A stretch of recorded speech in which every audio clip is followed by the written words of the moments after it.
7 preuves que la rupture amoureuse n'est pas définitive. Alors, bien souvent, messieurs, dames, lorsque je vous en coaching, vous cherchez les preuves, les signes que votre ex vous aime encore, que la rupture n'est pas définitive, que finalement, malgré la séparation qui a été prononcée, vous avez encore une chance avec votre ex. Alors, je comprends ce type de questions, je les ai tous les jours en coaching. D'ailleurs, je vous propose, avant d'aller plus loin, de vous abonner à ma chaîne, comme ça vous recevrez toutes mes vidéos, et de mettre le petit pouce en l'air qui fait toujours plaisir. Alors, dans cette vidéo, on va voir 7 preuves, effectivement, que votre rupture n'est pas définitive. Le premier signe qui me paraît évident, c'est si la rupture amoureuse est faite dans le cadre d'un ras-le-bol généralisé. Finalement, à force de friction, à force d'atmosphère tendue, le mot séparation a été prononcé. Alors, je ne dis pas que votre ex, lorsque il ou elle prononce ces mots, ce n'est pas pensé. Mais c'est un ras-le-bol, c'est sous le coup de la colère. Finalement, le vase est trop plein. Ce manque d'épanouissement, cette atmosphère tendue à la maison qui est fait bien souvent de reproches, de dévalorisation, d'engueulades, d'incompréhension, de friction, fait qu'au bout d'un moment, le mot séparation est prononcé. Dans ce cadre-là, bien souvent, l'erreur que vous allez faire, c'est justement de vouloir très vite sauver votre couple. Au contraire, il faut laisser faire retomber les tensions. Là, il y a un ras-le-bol généralisé. Finalement, à travers le mot séparation, votre ex vous mentionne bien évidemment qu'il ou elle n'est pas heureux, mais surtout que la relation amoureuse n'est plus épanouissante. Finalement, il y a trop de friction, trop d'incompréhension, trop d'engueulades. Et donc là, finalement, ce n'est pas un défaut de sentiment, c'est juste que le vase est plein, l'atmosphère à la maison est trop pesante, ou l'atmosphère dans le couple est trop présente pour qu'il y ait justement un épanouissement dans cette relation, et donc votre ex choisit la séparation. Mais là, si vous mettez rapidement les bonnes actions en place, il est très facile de récupérer son ex dans ce cadre-là. Une autre preuve que la rupture n'est pas définitive, c'est finalement lorsque vous avez toujours une communication avec votre ex. Là encore, lorsqu'on décide de rompre, ce qui prédomine, c'est l'indifférence. On peut répondre à son ex par politesse, on peut répondre à son ex par bienveillance, mais généralement, il n'y a pas une communication. Ce que devient l'autre, on s'en moque complètement. Ça n'empêche pas que votre ex puisse vous souhaiter la bonne année ou votre anniversaire, mais au-delà de cela, il n'y aura pas une communication avec votre ex. Donc, vous avez du mal à le croire, mais lorsque vous avez toujours une communication avec votre ex, lorsque vous sentez surtout qu'il y a une connexion, une complicité, que finalement il y a du plaisir à échanger avec vous, c'est que la rupture n'est pas définitive. Encore une fois, ce qui prédomine lorsqu'on a tourné la page, c'est l'indifférence. On peut ne pas souhaiter de mal à l'autre, on peut être rempli de bienveillance vis-à-vis de son ex. Mais finalement, ce qui prédomine, c'est l'indifférence. Cette personne n'est plus dans notre vie, on n'a plus envie qu'elle fasse partie de la nôtre, et donc je vous le redis, c'est l'indifférence. Vous allez me dire, oui, mais si on a des enfants, le contact se fera uniquement dans le cadre de la parentalité. Encore une fois, lorsque vous communiquez avec une personne alors qu'il n'y a pas d'obligation, c'est que vous y prenez un certain plaisir. Et donc, si vous y prenez un certain plaisir, c'est donc que la rupture n'est pas définitive. Bien souvent, les raisons qui font que vous échouez dans votre conquête amoureuse, c'est que vous voulez sauver votre couple. Vous ne comprenez pas les causes de la séparation. Finalement, vous misez sur les sentiments et vous abandonnez sur la voie du changement, sur le chemin du changement parce que c'est compliqué. Oui, une reconquête amoureuse, c'est difficile. Oui, cela va demander des efforts. Oui, changer ses habitudes, changer ses routines, ça demande des efforts. Beaucoup plus que de dire je t'aime, je te promets, regarde comme j'ai changé. Donc c'est ça que vous devez comprendre. Donc si vous avez toujours une communication avec votre ex, c'est que la rupture amoureuse n'est pas définitive. En plus, parfois vous me dites oui, mais mon ex est en couple. Mais si votre ex communique avec vous alors que votre ex est en couple, c'est bien la preuve que la rupture n'est pas définitive. Sinon, ça va créer des problèmes dans cette nouvelle relation. Également, lorsque vous me dites oui, mais mon ex me fait des reproches, mon ex est en colère, etc. Alors, ça dépend les limites des reproches et de la colère. Mais encore une fois, c'est l'indifférence quand on a tourné la page. Donc si votre ex vous fait des reproches, si votre ex est en colère, alors j'enlève le cas où vous faites les interdits et là votre ex en a marre. Mais si votre ex a toujours du ressentiment contre vous, eh ben c'est forcément qu'il y a eu des sentiments. C'est que votre ex n'a pas encore digéré sa colère, son ressentiment et sa rancœur à votre rencontre et qu'il faut un peu de temps pour ça. C'est pour ça que je vous dis qu'il faut briller par votre absence ou votre silence. Bien souvent, vous avez l'illusion de l'action vis-à-vis de votre ex, c'est une erreur.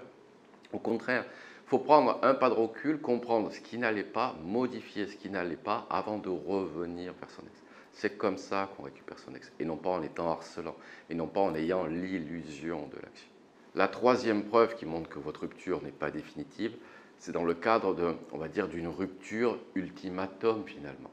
C'est un peu dans le même cas que du ras-le-bol du premier cas, mais sauf que là, l'objectif de cette séparation, c'est soit de vous faire un électrochoc pour que vous vous bougiez, parce que votre ex en a marre, votre ex, ça fait 10, 20, 100 fois que votre ex pointe le même défaut et chaque fois il revient. Cela peut être également pour rééquilibrer le rapport de force. Finalement, vous avez jugé votre ex plutôt trop acquis ou acquise, donc vous considériez votre ex comme un meuble, donc ses besoins, ses envies, ses attentes, vous vous en moquiez, puis au bout d'un moment, votre ex en a eu marre. Sa patience a atteint ses limites. Là, c'est pareil, l'erreur, c'est que vous allez combler votre ex d'amour, vous lui montrez que vous l'aimez plus que tout. C'est pas rattraper ses erreurs du passé, une reconquête amoureuse. C'est montrer que maintenant, vous ne ferez plus les mêmes erreurs. Donc, et en plus, bien souvent, vous bombardez votre ex d'amour, et une fois que vous avez récupéré votre ex, ça y est, vous redevenez comme avant. Ce que vous devez comprendre, c'est que une reconquête amoureuse, c'est ne plus refaire les mêmes erreurs. Donc, si vous avancez sur le chemin du changement, ce n'est pas pour revenir comme avant. Sinon, vous allez revivre une autre rupture. Il faut bien que vous compreniez que dans la majorité des cas, votre ex est aussi malheureux que vous de la séparation. Alors, votre ex, vous ne le voyez pas à l'annonce de la séparation, puisque c'est comme une libération pour votre ex. Votre ex souffle un petit peu, puisque pour votre ex, si vous préférez, entre la rupture réelle et la rupture physique, c'est là que la tension est montée chez votre ex. C'est là que la nervosité est montée chez votre ex. Donc là, votre ex, c'est comme une personne qui sort de prison, elle a envie de profiter, la prison étant le couple, alors que vous, d'un coup, vous êtes tout malheureux parce que vous vous apercevez de ce que vous avez perdu. Vous êtes un petit peu en décalage émotionnel avec votre ex. C'est pour ça qu'il faut très rapidement sortir du déni afin de mettre en place les bonnes actions. Encore une fois, et je vous le redis, c'est le changement et la complicité qui vont faire que vous allez récupérer votre ex, et non pas vos sentiments, et non pas les interdits. Une autre raison qui montre que votre rupture amoureuse n'est pas définitive, c'est s'il y a eu déjà plusieurs fois le mot rupture qui a été prononcé, ou si vous avez déjà subi quelques ruptures amoureuses. Là, ça veut dire que le lien qu'il y a entre vous est malgré tout très fort. Alors c'est sûr qu'au bout de la 10e rupture, peut-être que vous vous rapprochez de plus en plus de la définitive, parce que finalement c'est toujours plus ou moins le même problème qui revient.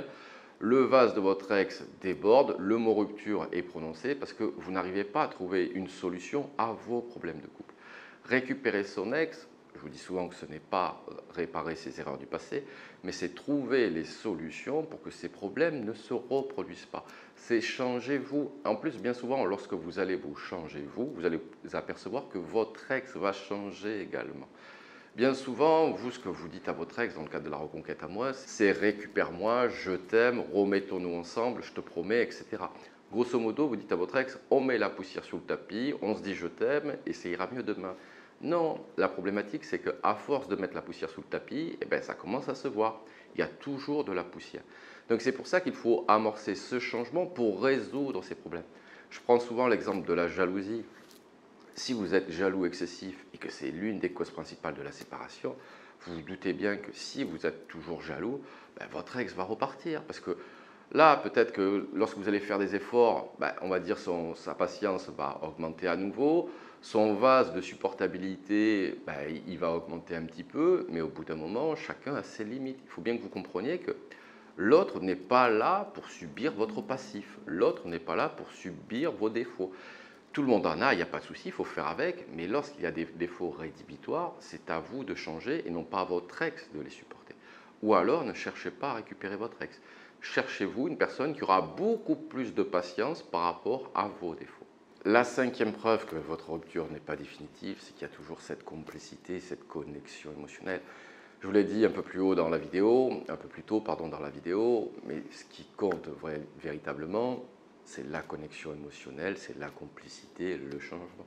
Si vous arrivez à faire sourire votre ex, s'il y a encore des moments de complicité où vous semblez vous retrouver, que ce soit à travers des regards, à travers des punchlines, à travers des sourires, bref, vous sentez malgré tout que le lien qui vous unit à votre ex n'est pas tout à fait cassé. C'est bien la preuve que votre rupture n'est pas définitive. Encore une fois, lorsque la rupture est définitive, on s'en fout complètement de ce qui peut arriver à l'autre. Voire même lorsqu'on a de la rancœur, du ressentiment, on ne veut plus être en contact avec cette personne. Finalement, ce qui prédomine vraiment, c'est l'indifférence. Alors je ne vous dis pas, encore une fois, qu'il y ait cette connexion une fois dans l'année. Non, je vous parle que vous sentez bien qu'il y a toujours ce lien entre vous. Vous Vous savez, lorsqu'on a eu un émoi amoureux avec une personne, il est quand même difficile de briser ce lien à tout jamais. Ça prend un peu de temps. Vous savez, même si votre ex semble heureux, même si votre ex semble déterminé, bien souvent poussé par vos interdits et la rancœur, la colère, donc forcément c'est un carburant contre vous, mais une fois que ce carburant s'essouffle, une fois que vous arrêtez vos bêtises, une fois que vous mettez en place les bonnes actions, ben finalement c'est là que vous accélérez votre reconquête amoureuse. Le sixième signe que cette rupture n'est pas définitive, et ça me fait le pendant, c'est que vous mettez en place les bonnes actions.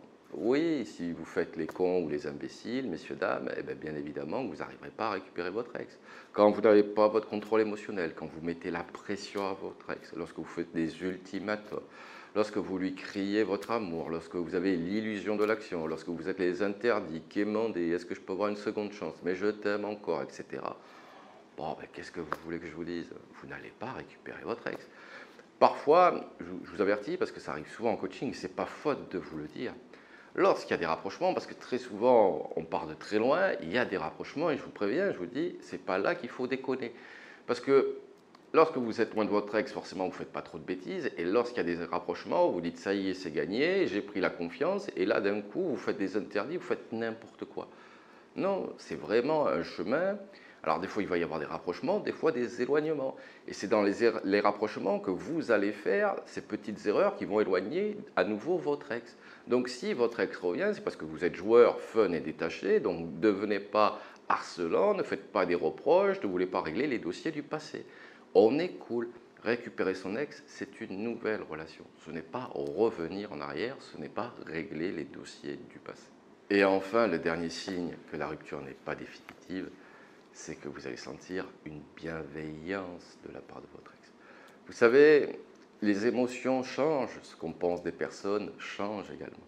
Si vous avez de la bienveillance de la part de votre ex, cela veut dire que l'histoire finalement n'est pas tout à fait morte. Elle peut être morte maintenant. Mais si vous mettez en place les bonnes actions, de cette bienveillance, vous pouvez la relancer à complicité. Finalement, la bienveillance, c'est ce qui reste d'une histoire amoureuse qui n'est pas allée au bout, avec laquelle on a un peu de regret, avec laquelle on se dit finalement cette personne n'était pas si mauvaise que cela. Et donc si, encore une fois, vous mettez les bonnes actions en place, vous pouvez transformer cette bienveillance en nouvelle complicité et donc potentiellement en nouvelle séduction. Allez, messieurs, dames, on vient de voir 7 preuves que votre rupture n'est pas définitive. Si vous avez aimé cette vidéo, n'oubliez pas le petit pouce en l'air. N'hésitez pas à prendre une séance coaching, le lien est dans la description. Et je vous dis à très bientôt avec James Lee.